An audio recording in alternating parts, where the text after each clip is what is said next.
Hi friends, welcome to my channel Vali recipes and tips. Friends, ఈ video చూసే ముందు ఒక చిన్న మాట, మన ఛానల్ ఎవరైనా కొత్తగా చూస్తున్నారా అయితే వెంటనే సబ్స్క్రైబ్ చేసి పక్కనే ఉన్న బెల్ ఐకాన్ క్లిక్ చేసి ఆల్ అని క్లిక్ చేయండి. అప్పుడు నేను పెట్టే ప్రతి వీడియో నోటిఫికేషన్ మీకు వస్తుంది. పాలకూరనే కాదమ్మా, ఆకులేవి మొక్కలనేవి నైట్ ముట్టుకోకూడదు. అవి కూడా మనలాగే నిద్రపోతాయి. ఆర్గానిక్ పాలకూర కట్ చేసుకుంది. ఇంకా ఉన్నాయి రైట్. అటు అమ్మ దగ్గరికి వెళ్ళి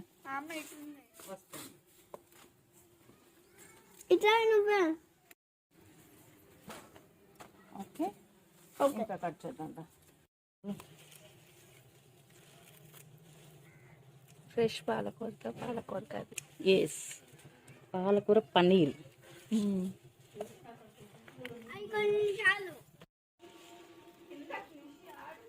పట్టమ్మా, ఇవి పట్టరా. ఆమె దగ్గర తీసుకున్నానా? చాలా ఎందుకని? Okay okay.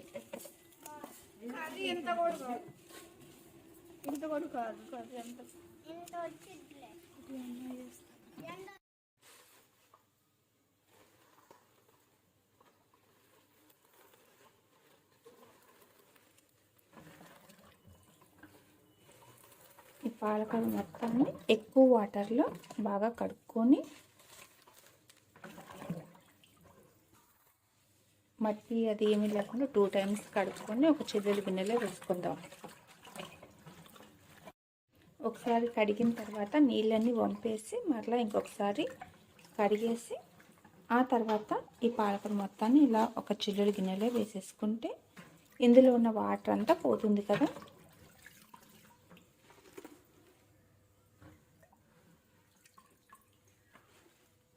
ఇలా మొత్తం చిల్లుడు గిన్నెలో పెట్టేసుకుందాం ఆకు మొత్తాన్ని. ఇంక ఇలా కార్లోనే తీసేసుకోవాలి.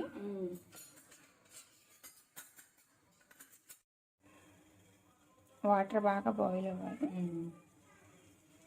సాల్ట్ అవసరం లేదా? ఇప్పుడు అవసరం, దీంట్లో సాల్ట్ మనం కర్రీలో వేసుకుంటాం. కర్రీలో వేసుకుని ఇప్పుడు బాయిల్ చేసుకుంటే అవసరం లేదు, సాల్ట్ అవసరం లేదు. ఇవి కలర్ కొంచెం చేంజ్ అవ్వకుండా ఒక చిన్న స్పూన్ షుగర్ వేస్తాం. ఓకే కదా. ఓకే, జస్ట్ ఒక స్పూన్ షుగర్ వేసామనుకో, అవి మనం వేసే పాలకూర కలర్ చేంజ్ అవ్వకుండా ఉంటది అనమాట. జస్ట్ ఒక స్పూన్ సరిపోతుంది. ఓకే, ఇలా మరుగుతున్నప్పుడు మనం బాగా క్లీన్ చేసి పెట్టుకున్న పాలకూర ఉంటుంది కదా, జస్ట్ డిప్ అయ్యే వరకు పెట్టుకోవాలన్నమాట. ఇలా ఈ వాటర్లో సిమ్లో పెట్టుకొని, ఓకే, చూసారా కలర్ వాటర్లో పెట్టగానే ఎలా వచ్చిందో. మనకి ఇంకా ఆ కలర్ అనేది చేంజ్ అవ్వకుండా ఉండడానికి కొంచెం ఆ కలర్ అనేది మన మామూలు వాటర్ పెట్టగానే బ్రౌన్గా వచ్చేస్తుంది కదా, అలా కలర్ చేంజ్ అవ్వకుండా మనం ఒక స్పూను, అది చిక్క అనమాట, ఒక చిన్న టిప్పు, అలా మనకి కలర్ అనేది బ్రౌనిష్గా రాకుండా ఒక చిన్న స్పూను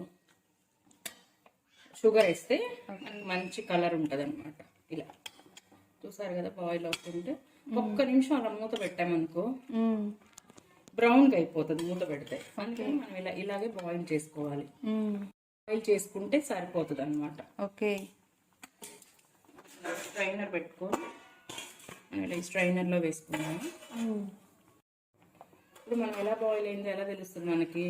జస్ట్ ఆకు మనకి ఇలా ఇలా తుంచితే మెత్తపడాలన్నమాట. ఆకు మెత్తపడే వరకు ఉంచేసి మనం స్ట్రైన్ చేసుకోవచ్చు అనమాట. ఓకే,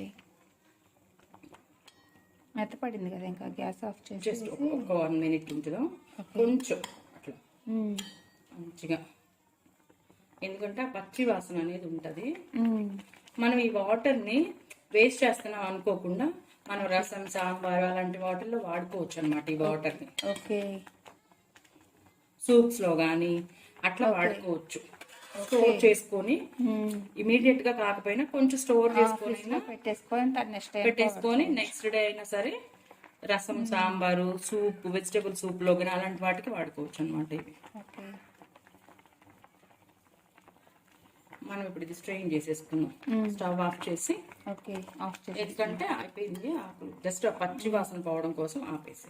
ఓకే, ఆఫ్ చేసాను కదా. ఇప్పుడు ఇది మనం దీన్ని వడకట్టుకుందాం. ఓకే,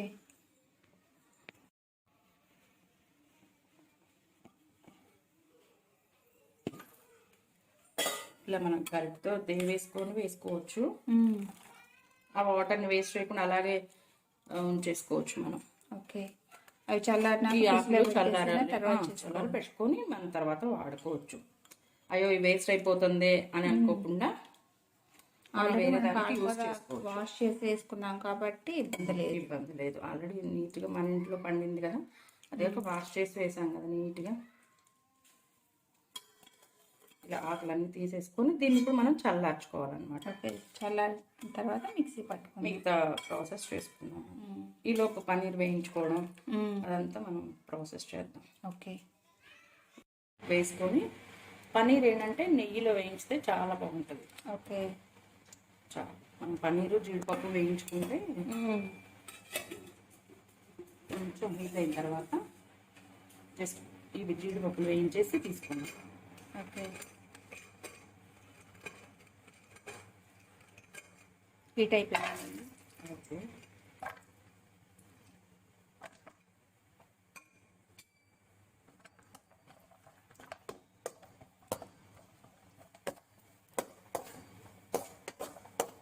వీటిని లో ఫ్లేమ్లో పెట్టుకొని పెట్టి ఫ్రై చేసుకోవాలి. లేదంటే కలర్ వస్తాయి కానీ వేగం పచ్చిగా ఉంటాయి. హై ఫ్లేమ్లో పెట్టేస్తే ఫ్రై అయిపోయి ఎందుకంటే ఇంకా కలర్ వస్తే మనం మళ్ళీ ఆమెకు కర్రీలో వేస్తాం కదా. ఓకే, అప్పుడు ఇంకొంచెం కలర్ వస్తుంది.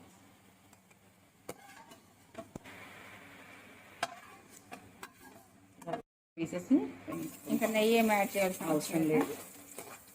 జస్ట్ ఇవి మనం ఫ్రై చేసుకోవడం కోసం కొంచెం సరిపోతుంది. ఇది కూడా లో టు మీడియం ఫ్లేమ్లోనే చక్కగా మనం వీటిని ఫ్రై చేసుకుంటే తినేప్పుడు మంచి టేస్ట్ ఉంటుంది అనమాట. కొంతమంది పచ్చివి వేస్తారు కానీ ఆ టేస్ట్ వేరుగా ఉంటుంది.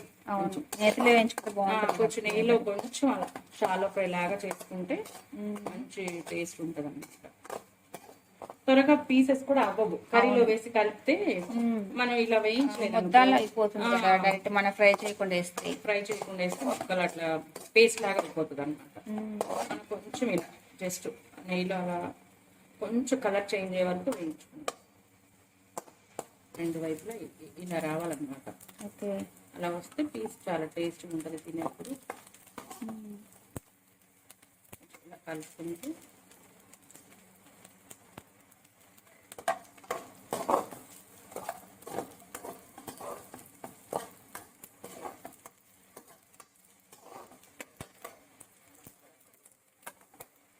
సరిపోతుంది. మనం ఇది ఇంకా ప్లేట్లో తీసేసుకుందాం.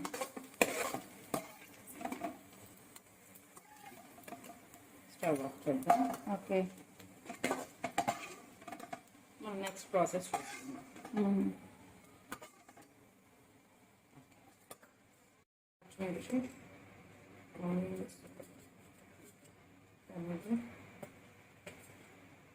కొంచెం గ్రేవీ కోసం కొంచెం జీడిపప్పు. ఓకే, వాటర్ అవసరం లేదుగా, వాటర్ వేసి ఓకే ఇవన్నీ మిక్స్ చేసుకుందాం. సరేనా?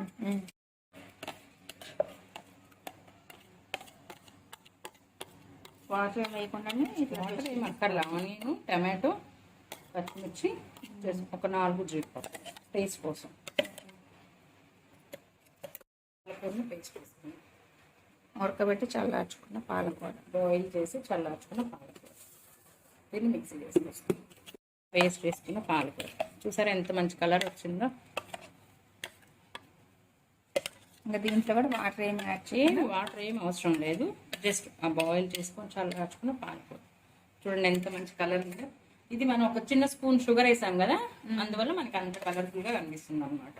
ఓకే, పేస్ట్లన్నీ వేగాలి కదా, అందుకోసం కొంచెం ఆయిల్ పడుతుంది. మరి టూ మచ్గా అవసరంలా. ఒక 3 స్పూన్స్, 3 టేబుల్ స్పూన్స్. ఓకే, ఇప్పుడు ఆయిల్ హీట్ అవ్వాలి. జీలకర్ర కొంచెం, దీంట్లో కొంచెం జీలకర్ర, ఆవాలు. ఇంకా మిగతా పప్పు దినుసులు అవసరం లేదు. దీంట్లో మనం పాలకూర ఇవన్నీ వేయాలి. ఇది గ్రేవీ కన్సిస్టెన్సీ ఉంటుంది కదా, అందుకోసం పప్పులు వేయాలి. ఇది కొంచెం వేగిన తర్వాత స్టవ్ లో ఫ్లేమ్లోనే పెట్టుకోవాలి. మీడియం ఫ్లేమ్లో కొంచెం తాలింపులప్పుడు మీడియం ఫ్లేమ్లో పెట్టుకోవాలన్నమాట. ఇవన్నీ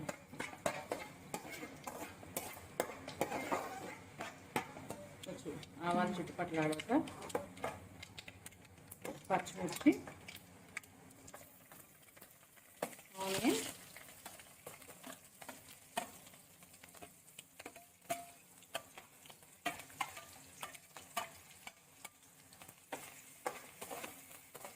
మంచిగా ఇది గోల్డెన్ బ్రౌన్ వచ్చే వరకు ఫ్రై చేయాలన్నమాట.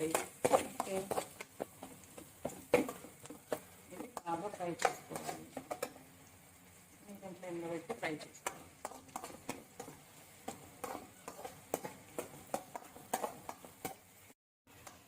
కనిపిస్తుంది. ఓకే, ఫ్రై అయిపోయింది కదా. ఇప్పుడు మనం అల్లం వెల్లుల్లి పేస్ట్ వేసేసి ఫ్రై చేసుకుందాం. పచ్చిగా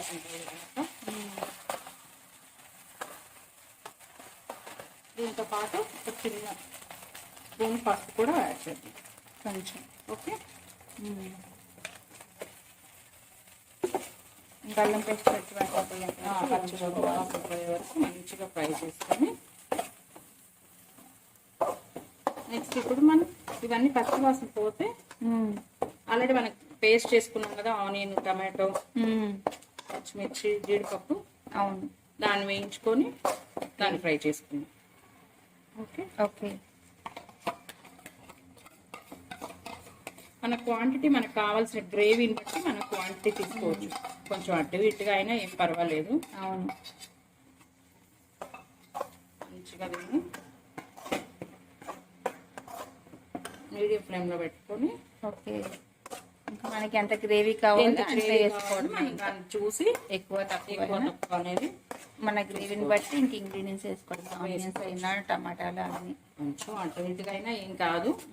మనకు కావాల్సిన క్వాంటిటీని బట్టి మనం చేసుకోవచ్చు. మెయిన్ బేసిక్స్ తెలిసినాయి అనుకో, క్వాంటిటీ మన ఇష్టం. ఓకే, అయితే ఇవేంటంటే పాలకూరని డామినేట్ చేయకుండా చూసుకోవాలి. అప్పుడే మనకి ఆ పాలకూర ఫ్లేవర్ తెలుస్తుంది అన్నమాట. కొంచెం ఇద్దాం. ఓకే, స్టవ్ని మీడియం ఫ్లేమ్లో పెట్టుకొని ఏ వంట అయినా కొంచెం సిమ్లో పెట్టుకొని, సిమ్ టు మీడియం పెట్టుకొని కుక్ చేసుకుంటే టేస్ట్ బాగుంటుంది. అవును, ఎప్పుడైనా మనం హైలో పెట్టుకొని హరిబరిగా చేసామనుకో ఆ టేస్ట్ మారిపోద్ది. అవును, అడుగంటకుండా కలుపుకుంటూ బాయిల్ చేసుకోవాలి, ఉడికించుకోవాలి. కొంచెం ఆయిల్ సపరేట్ అయ్యేంత వరకు, ఆయిల్ అంతా బయటకు వచ్చే వరకు బాయిల్ చేయాలి. పచ్చి వాసన అంతా పోవాలి. ఆయిల్ బయటకు వచ్చేస్తే సపరేట్ అయితే పచ్చి వాసన పోయినట్టే కదా. లైట్గా వచ్చేస్తుంది ఆయిల్ కూడా, కొంచెం ఒక జస్ట్ కొంచెం లైట్గా వస్తుంది. కొంచెం మనకు తెలిసిపోద్ది అనమాట, ఫ్లేవర్ స్మెల్ తెలుస్తుంది. ఆయిల్ బయటకు వస్తూ ఉంటది. మనం అప్పుడు ఇది ఉడికింది అని చూసుకోవచ్చు. కొంచెం పచ్చివాసన పోయే వరకు ఉంచాలి. ఓకే,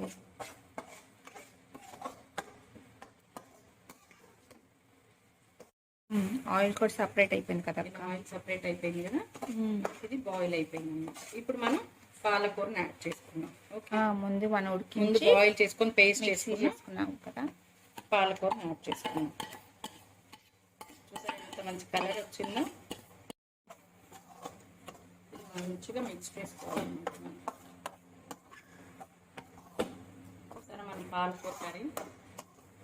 ఈ గ్రేవీ అంతా కూడా మీడియం ఫ్లేమ్లో పెట్టుకొని చేసుకోవాలి. మీడియం ఫ్లేమ్లో పెట్టుకొని చేసుకుంటే మంచి టేస్ట్ వస్తుంది. దీన్ని కూడా మనం ఇప్పుడు కొంచెంసేపు బాయిల్ చేసుకోవాలి. ఇప్పుడు ఇందులోంచి కూడా ఆయిల్ సపరేట్ అయ్యే వరకు ఉడికించుకున్నాం. జస్ట్ మనం పచ్చిమిర్చి చేసాం కదా, టేస్ట్ కోసం ఒక చిన్న స్పూన్ కారం, అలాగే పాలకూరలో ఆల్రెడీ సాల్ట్ ఉంటుంది, మనం చాలా తక్కువ వేసుకోవాలన్నమాట. అవును, చాలా తక్కువ పడుతుంది. ఈ రెండు వేసుకొని మనం దీన్ని మంచిగా ఉడికించుకున్నాం.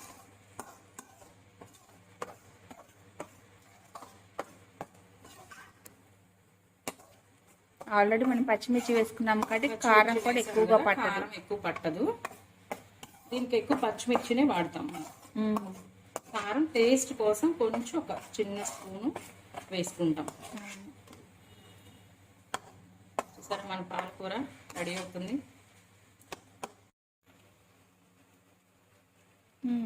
బబుల్స్ వస్తే కొంచెం ఆయిల్ సపరేట్ అవ్వాలి. ఆయిల్ అంతా మిక్స్ అయిపోయింది. ఈ స్టేజ్లో మనం ధనియా పౌడర్ ఫస్ట్ ఇవి వేసుకున్నాం. పన్నీరు ముందు ఫ్రై చేసుకున్న పన్నీర్ పీసెస్ని నీట్గా పన్నీర్ పీసెస్ని వేసుకున్నాం. నెక్స్ట్ కొంచెం జీడిపప్పు, నేతిలో వేయించుకున్న జీడిపప్పు. నెక్స్ట్ ధనియా పౌడర్. ఇప్పుడు చాలా జాగ్రత్తగా కలుపుకోవాలన్నమాట, పీసెస్ పాడవకుండా. అంటే ఎక్కువగా మిక్స్ చేస్తే పన్నీర్ కూడా పేస్ట్ అవుతుందేమో అని. ఆల్రెడీ మనం నేతిలో వేయించాం కాబట్టి అవ్వదు. ఎక్కువ కుక్ అవ్వాల్సిన అవసరం లేదు. అంటే ఎక్కువగా కుక్ చేసి కలుపుతూ ఉంటే పేస్ట్ అవుతుంది కదా ఏదైనా. Yes, done. మన కర్రీ రెడీ అయిపోయింది. జస్ట్ ఒక 1 minute అలా ఉంచేసి పన్నీర్ పీసెస్ కి పట్టడం కోసం అన్నమాట. ఫ్లేవర్స్ అన్ని పన్నీర్ పీసెస్ కి పడతాయి.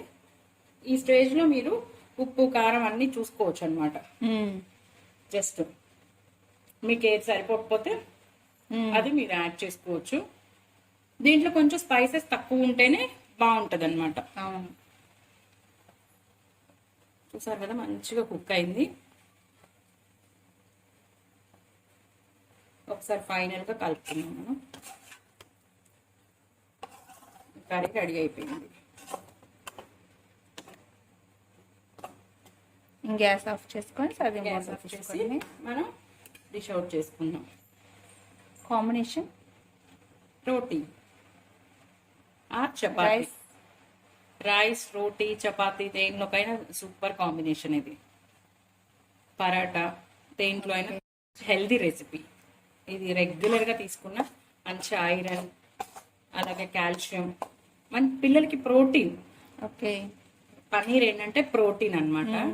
ఎదిగే పిల్లలకి చాలా మంచిది. ఓకే, చపాతీ రోటీ చాలా బాగుంటుంది కాంబినేషన్ ఇది. అంతే ఫ్రెండ్స్, అక్కతో కలిసి మేము చేసిన పాలక్ పన్నీర్ కర్రీ రెడీ. ఎలా ఉంది ఫ్రెండ్స్? ఈ వీడియో మీకు నచ్చిందా? అయితే ఇంకెందుకు ఆలస్యం, వెంటనే ఈ వీడియోకి ఒక లైక్ ఇచ్చి మీ ఫ్రెండ్స్కి షేర్ చేసి, ఇంకా మన ఛానల్ ఎవరైనా కొత్తగా చూస్తున్నారా అయితే వెంటనే సబ్స్క్రైబ్ చేసి పక్కనే ఉన్న బెల్ ఐకాన్ క్లిక్ చేసి ఆల్ అని క్లిక్ చేయండి. అప్పుడే కదా నేను పెట్టే ప్రతి వీడియో నోటిఫికేషన్ మీకు వస్తుంది. Thank you for watching friends.